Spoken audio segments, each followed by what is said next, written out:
Assalamualaikum warahmatullahi wabarakatuh. Pada video kali ini saya diberi tugas mata kuliah Filsafat Ilmu IAT1 Yainu Kebumen. Apa pengertian ilmu pengetahuan? Mari kita simak video berikut ini. Pengertian ilmu pengetahuan secara umum dapat diartikan sebagai cabang ilmu yang mempelajari tentang ilmu pengetahuan alam. Pada kesempatan kali ini, kita tidak akan mengulas pengertian secara umum. Pengertian ilmu pengetahuan secara umum, ilmu pengetahuan jika dimaknai secara terpisah, dapat diartikan dari kata dasar ilmu. Ilmu secara bahasa Arab a'lama yang memiliki makna pengetahuan. Menurut Oxford Dictionary, ilmu adalah aktivitas berpikir yang meliputi tentang sistematika, perilaku, dan struktur.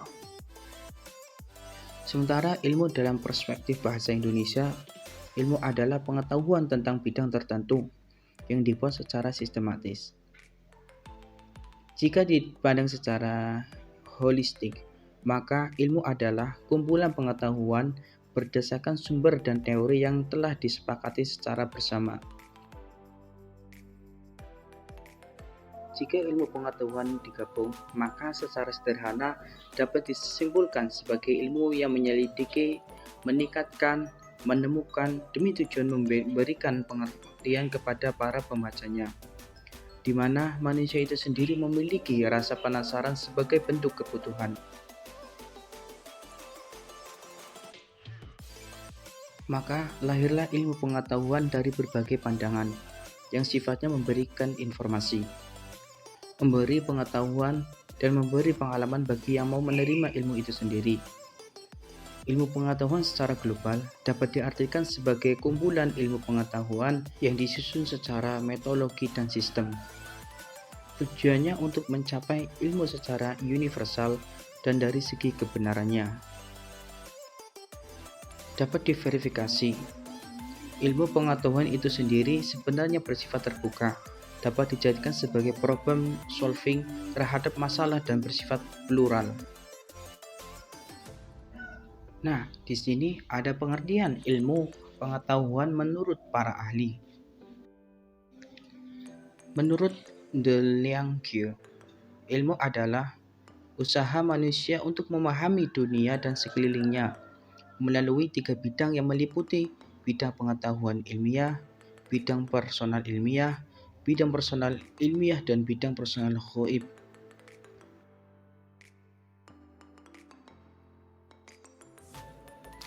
Menurut Muhammad Hatta, siapa yang tidak mengenal Muhammad Hatta? Pasti semua orang tahu siapa beliau. Menurut beliau, ilmu pengetahuan menurut Muhammad Hatta adalah pengetahuan yang disusun secara teratur dan membahas tentang pekerjaan hukum umum, mempelajari sebab akibat dalam sebuah permasalahan yang muncul. Dan yang ketiga, menurut Karl Persson, ilmu merupakan pengetahuan yang menggambarkan atau menerangkan secara komprehensif dan ajik. Gambaran yang disampaikan pun berdasarkan pada fakta pengalaman.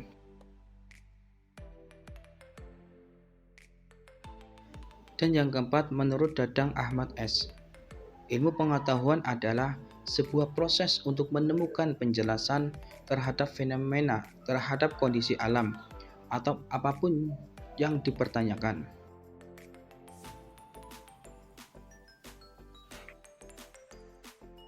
Yang kelima, menurut Syahruddin Hasim. Berbeda dengan pendapat Syahruddin Hasim, yang mengartikan ilmu pengetahuan adalah hidayah dari Sang Pencipta, di mana dari proses berasalnya melalui interaksi fenomena fitrawi, misalnya lewat dimensi hati, nafsu, akal yang diperkirakan secara rasio empirik, sehingga mampu menjelaskan hasanah alam semesta. Yang keenam, menurut Sondag-Xiagian.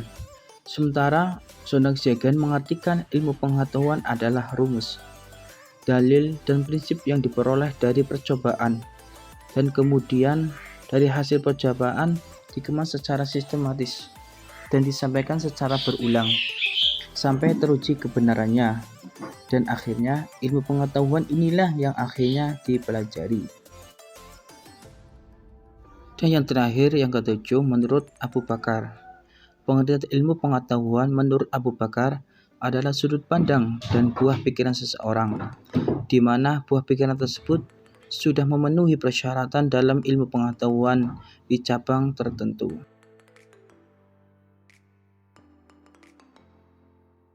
Perkembangan ilmu pengetahuan dikenal dan diperkenalkan ke masyarakat melalui 4 periode. Tentu saja, dari 4 periode tersebut memakan waktu yang sangat panjang, dimulai dari Yunani kuno atau bahkan sebelum Yunani kuno.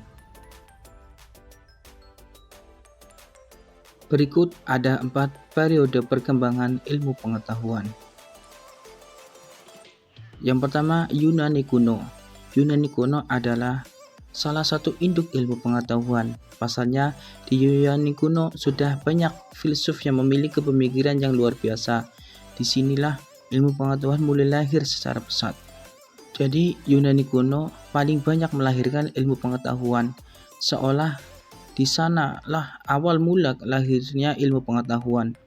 Padahal, jauh sebelum periode Yunani kuno, sudah ada peradaban di Mesir dan Mestopal yang usianya sudah ribuan tahun sebelumnya. Lagi-lagi karena pemikiran tajam para filsuf di Yunani, perkembangan ilmu pengetahuan mulai berkembang secara masif dan melahirkan generasi berikutnya. Rahasia kenapa banyaknya ilmu pengetahuan pada saat itu, karena saat itu banyak orang yang bersikap kritis dan memiliki dorongan besar untuk menyelidiki sesuatu. Tidak seperti masyarakat sekarang yang sifatnya hanya pasrah mengikuti dan menerima mentah-mentah. Adapun tokoh besar yang lahir di periode Yunani kuno termasuk Pythagoras, Thales, Pluto. Yang kedua, periode Islam. Periode Islam berakhir ketika gairah intelektualis di Eropa dan Barat melandai. Bahkan di titik kegelapan, tepatnya di tahun 650 Masehi sampai 1250 Masehi, Islam klasik tengah tergeliat. Saat itulah Islam mulai menerjemahkan karya-karya filosof Yunani secara besar-besaran. Di sana mulai ditemukan kolerasi antar ilmu agama dan ilmu yang ditetapkan para filsuf Yunani kuno. Kemudian lahirlah cabang ilmu filsafat Islam. Lahir karena masa kejayaan Islam yang mempelajari filsafat Yunani kuno dengan ajaran Islam yang memiliki pandangan yang sama.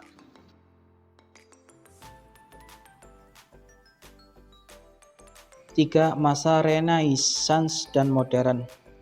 Istilah masa Renaissance diperkenalkan oleh Maschildt yang memiliki arti sebagai kebangkitan intelektual. Renaissance adalah peradaban yang muncul di ujung abad ke-8 yang sampai menuju abad modern. Kebangkitan masa Renaissance adalah kebangkitan yang dipengaruhi oleh ilmu pengetahuan Islam atas Eropa. Munculnya gerakan Renaissance atau kebudayaan Yunani klasik muncul di abad ke-14 Masehi, Renaissance di abad ke-17 Masehi, dan pencerahan di abad 18 Masehi. Yang keempat, periode kontemporer. Periode terakhir adalah periode abad 20 Masehi yang masih berlangsung hingga sekarang. Seperti yang kamu tahu, periode kontemporer sudah banyak teknologi canggih dan terdapat spesifikasi ilmu yang mempelajari cabang-cabang ilmu tertentu secara spesifik. Tokoh yang lahir di era ini adalah Albert Einstein, seorang fisikawan yang muncul di abad ke-20 yang menemukan banyak penemuan dan memiliki puluhan paten. Penemuan yang paling terkenal adalah teori relativitas, kosmologi, mekanika, dan statistik. Di era modernisasi sekarang, sebenarnya banyak ilmuwan yang mengatakan teori dari Albert. Mereka tidak sekedar fokus mengembangkan teori relativitas, tetapi juga kosmologi sampai sekarang terus dikembangkan. Dari 4 perkembangan ilmu pengetahuan di atas, menyadarkan kita bahwa pengertian ilmu mengetahui itu lebih luas dan memakna waktu yang sangat panjang. Jadi dari ilmu pertama kali muncul, kemudian dikembangkan, diteliti, dikaji hingga ratusan tahun lamanya. Hingga sekarang kita bisa menikmati ilmu pengetahuan dan mudah. Kita hanya cukup mempelajari di bangku pendidikan, padahal para pendahulu kita butuh banyak proses untuk menemukan jawaban yang sekarang sudah dipelajari. Hakikat ilmu pengetahuan. Buku ini merupakan hakikat ilmu pengetahuan yang berasal dari beberapa sudut pandang yang ada. A. Idealisme. Para pengikut idealisme percaya bahwa ilmu pengetahuan merupakan proses psikologis yang bersifat subjektif. Oleh karena itu, pengetahuan tidak lain adalah gambaran subjektif dari realitas. Menurut mereka, pengetahuan tidak memberikan situasi nyata di luar pikiran manusia. B. Empirisme. Mengenai asal-usul pengetahuan, penganutan aliran empirisme ini mengatakan bahwa pengetahuan berasal dari pengalaman indrawi. Mereka mengatakan bahwa hakikat ilmu pengetahuan adalah pengalaman. David Hume adalah seorang empiris radikal. Dia percaya bahwa ide dapat ditelusuri kembali ke perasaan. Pengalaman adalah ukuran akhir dari realitas. C. Pragisme. Menurut William J. John dan C.S. Pershing yang menganut paham pragisme, esensi pengetahuan terletak pada aplikasi praktisnya dalam kehidupan. Pengetahuan adalah pembawa tindakan. Ciri-ciri pengetahuan. Setelah mempelajari tentang pengertian ilmu pengetahuan, barangkali ada sebagian dari kamu yang masih bingung membedakan. Berikut beberapa ciri ilmu pengetahuan. Yang pertama yaitu empiris. Ciri ilmu pengetahuan diperoleh lewat proses pengamatan, penelitian, percobaan terlebih dahulu. Di proses panjang itulah yang akhirnya melahirkan pengetahuan. Yang kedua, radikal. Maksud dan radikal bukanlah kebebasan tanpa aturan, tetapi lebih fokus supaya menguraikan sampai ke akar personal dan lebih menerapkan pada esensinya. Ketiga, sistematis. Dikatakan sistematis karena ilmu yang sudah ditemukan kebenarannya perlu disebarluaskan, karena tidak semua orang awam tahu maksud dari penelitian atau penemu ilmu pengetahuan tersebut. Maka dari segi penyampaian dan penyebarluasan ilmu pengetahuan harus disusun secara sistematis. Tujuannya agar masyarakat bisa menangkap dan mudah memahami. Ketika mudah dipahami, setidaknya orang akan bisa mempraktikkan ilmu tersebut dalam kehidupan sehari-hari. 4. Objektif. Sifat ilmu pengetahuan harus objektif. Maksud objektif tidak memihak. Adapun manfaat sifat objektif yaitu menghilangkan perasaan atau penalaran negatif orang lain. 5. Analitis. Ciri yang sudah pasti, tentu saja ilmu tersebut dibuat secara analitis, di mana disampaikan secara rinci, kritis, dan menyeluruh. Jadi tidak ada yang namanya membeda-bedakan personal atau perannya. 6. Verifikatif. Maksud dari verifikatif adalah ilmu pengetahuan harus sudah melalui pengujian berkali-kali. Pengujian ini sebagai bentuk pertanggungjawaban dan mencari jawaban sempurna terkait pertanyaan yang selama ini mungkin masih dipertanyakan. Dengan kata lain, ilmu pengetahuan harus dapat dikomunikasikan. Yang ketujuh, logis. Pengertian ilmu pengetahuan secara logis diperoleh melalui metodologi penelitian dan disusun secara logis. Tujuannya untuk mencapai keseluruhan solusi dan pesan. 8. Bersifat ilmiah. Ilmu pengetahuan bersifat ilmiah dan proses perolehan ilmu pengetahuan memang dilakukan secara serius dan bersungguh-sungguh. 9. Kritis. Dikatakan kritis apabila teori tersebut tidak lagi ditemukan teori definitif. Selain kritis, ilmu pengetahuan sebagai terhubungkan teori dengan kasus yang sekarang tengah terjadi. Itulah ke-9 ciri pengetahuan ilmu yang mengetahui. Dari ciri di atas menunjukkan bahwa ilmu pengetahuan itu bukanlah ilmu yang abal-abal, butuh proses panjang, maka tidak heran jika kita harus membayar banyak uang demi memperoleh ilmu pengetahuan. Yang terakhir adalah macam-macam ilmu pengetahuan. Setelah mempelajari tentang pengetahuan ilmu pengetahuan dan perkembangan ilmu, tentunya ilmu pengetahuan memiliki bermacam-macam. Penasaran apa saja? Yuk, langsung kita ulas di bawah ini. A. Ilmu pengetahuan alam. Ilmu pengetahuan alam adalah cabang ilmu yang mempelajari tentang segini di bawah, di mana ilmu ini mempelajari dan menggali pengetahuan tentang gejala-gejala alam. Jika dilihat dan ditinjau dari hakikatnya, ilmu pengetahuan alam memiliki beberapa hakikat sebagai berikut. 1. Ilmu pengetahuan alam sebagai produk. Produk yang dimaksud sebagai salah satu yang mempelajari tentang fakta, hukum, konsep dan teori, di mana produk tersebut dicari untuk memahami dan menjelaskan alam dan segala fenomena yang ditampakkan. 2. Ilmu pengetahuan alam secara proses. Secara yang kita tahu bahwa jenis ilmu mengetahui saat ini mempelajari tentang peristiwa alam. Saya mempelajari sebuah peristiwa pasti berdasarkan pada proses ilmiah. Bentuk proses yang dimaksud di sini memang ada banyak sekali bentuknya. Ada yang berbentuk observasi, interpretasi, klasifikasi, prediksi, hipotesis, masih banyak lagi.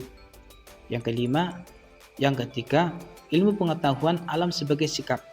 Sementara yang dimaksud sebagai sikap di sini menonjol pada sikap ilmiah, yang mana manusia memiliki rasa penasaran tinggi. Berawal dari masa penasaran tinggi inilah yang akan mencari solusi. Hasil solusi itulah yang nantinya dapat diciptakan sebuah sikap. Poin yang B yaitu ilmu pengetahuan sosial. Ilmu sosial adalah ilmu yang mempelajari tentang ketentuan dan aturan tentang hubungan manusia. Dan yang C, ilmu pengetahuan budaya. Sementara yang disebut dengan ilmu pengetahuan budaya adalah cabang ilmu yang mempelajari tentang kebudayaan. Kita tahu bentuk kebudayaan di negara kita sangatlah beragam dan tiap budaya memiliki pesan dan nilai sentimennya. Dan yang kedua, ilmu pengetahuan agama. Ilmu pengetahuan agama adalah cabang ilmu yang mempelajari tentang keutuhan. Ada banyak subcabang dan ada agama Islam, agama Kristen Protestan, agama Katolik, agama Hindu, agama Konghucu, dan agama Buddha. Dan yang terakhir yaitu ilmu pengetahuan sastra. Ilmu pengetahuan sastra adalah cabang ilmu yang mempelajari tentang seni. Cabang ilmu satu